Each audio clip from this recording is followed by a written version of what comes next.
Here's something worth thinking about. Two people both have exactly $5,000 saved in the bank. 5 years from now, one of them is still sitting on roughly that same figure. The other has turned that money into a system that works for them. What's the difference? Not intelligence, not luck. The decision they made with that money the moment they had it. Right now, inflation in the US is running around 3 to 4% annually. Credit card APRs have crossed 20% on average, and yet millions of people are letting their savings sit completely idle.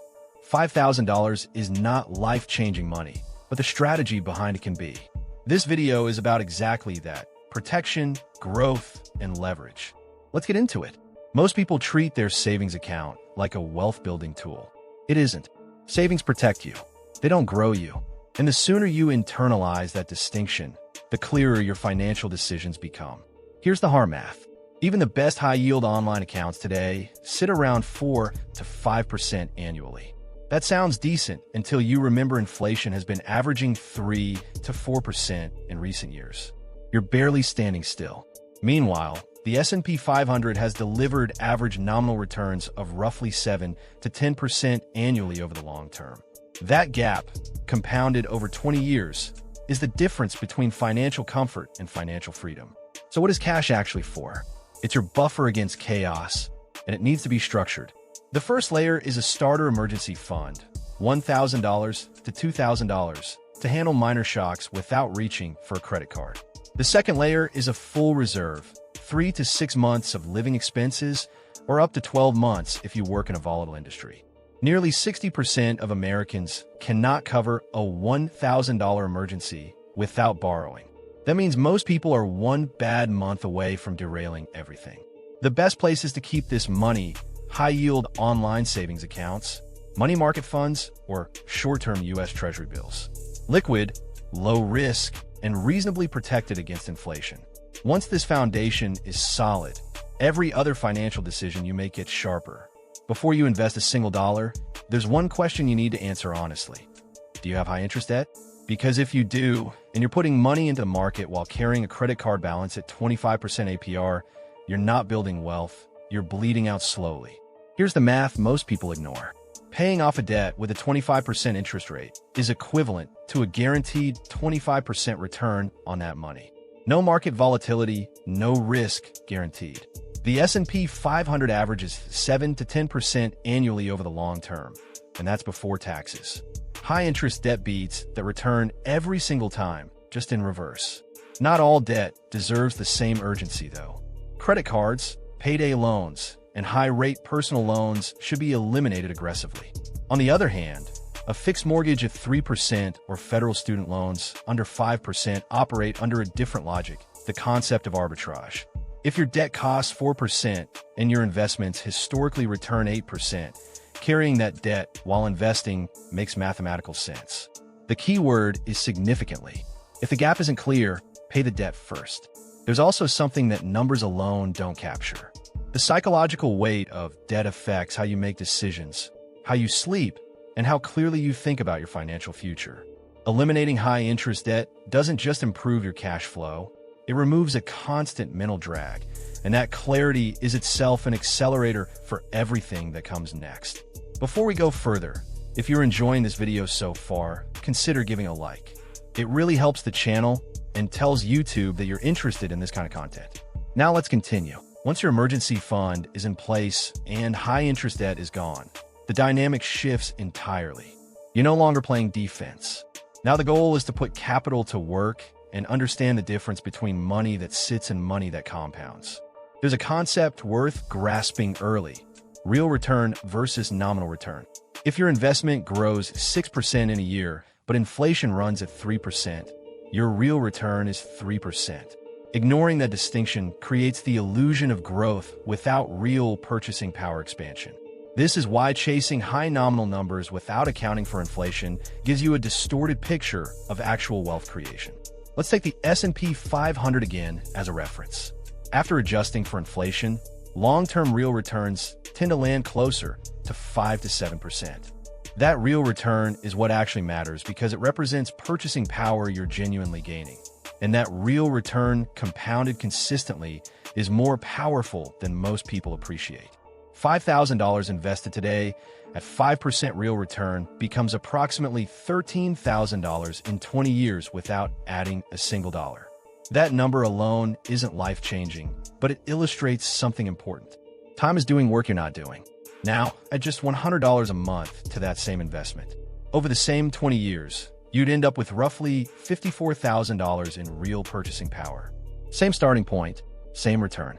The only difference is a modest, consistent contribution. For someone starting out, the practical framework is straightforward. Open a brokerage account on a zero-commission platform, Fidelity, Schwab, or similar. Automate contributions so the decision is removed from your hands every month. Then start learning 15 to 30 minutes a day on stocks, ETFs, REITs, and how markets work. Financial literacy compounds, just like money does. As for allocation, think in layers rather than one single bet. A reasonable beginner framework might look something like this. Roughly 40% in diversified ETFs, tracking the S&P 500 or total market. Low fees, broad exposure, historically reliable. Around 20% in individual quality stocks of companies you understand and believe in long term. About 15% in REITs, which give you real estate exposure without the capital requirements of buying property.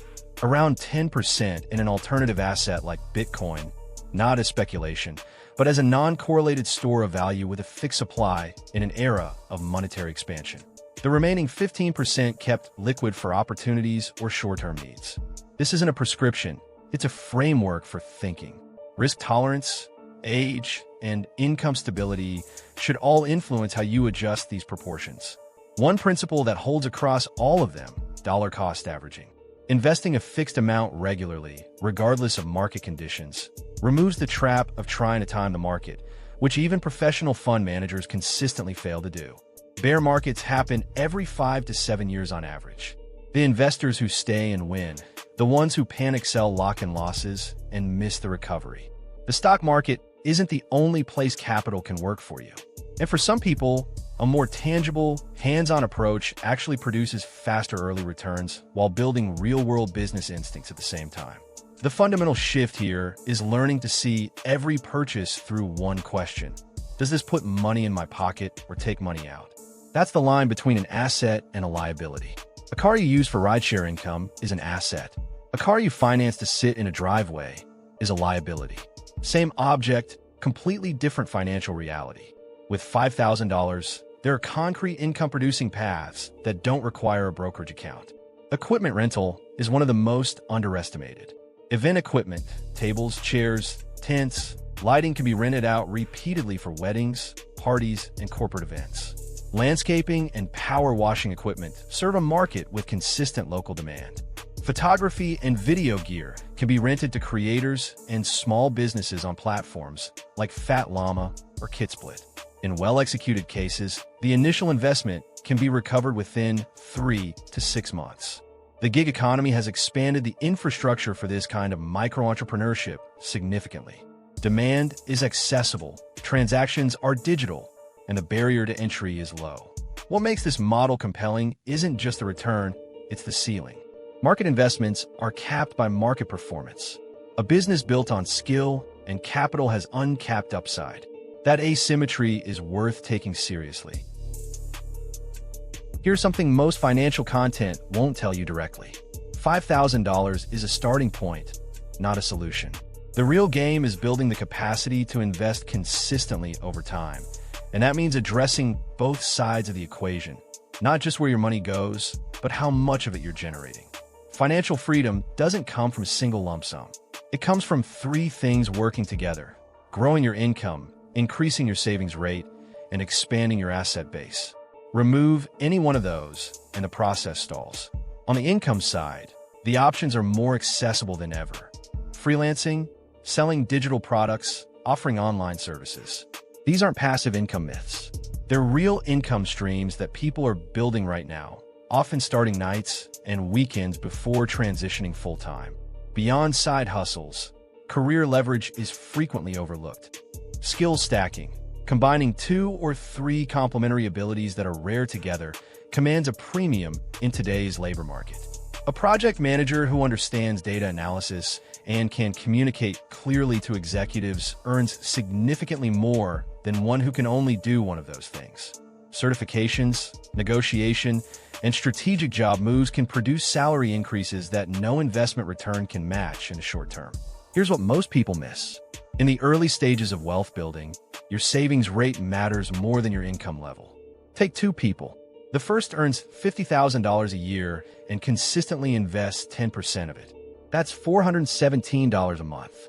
The second earns $70,000, but only invests 5%, $292 a month. After 5 years at a 5% real return, the first person has accumulated roughly $28,000.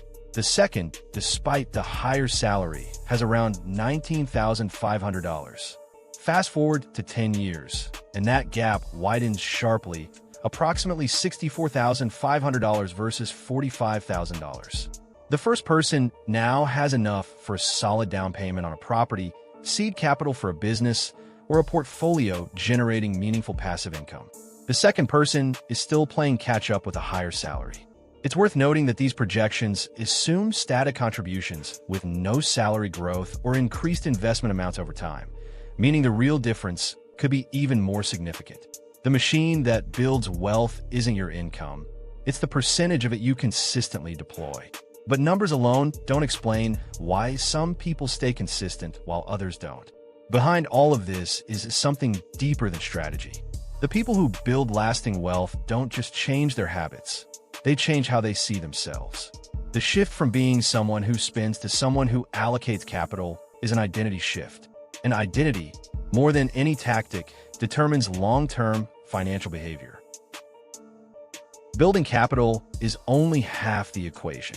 Keeping it is the other half, and it's where a surprising number of people fail. The first threat is deception.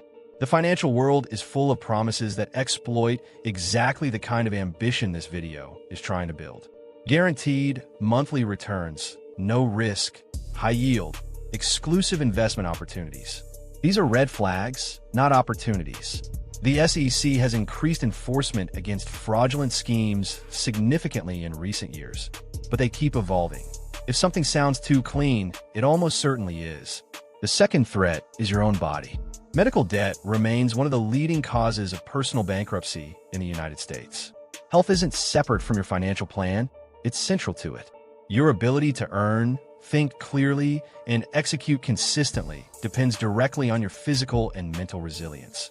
The third threat is impatience. Markets are volatile.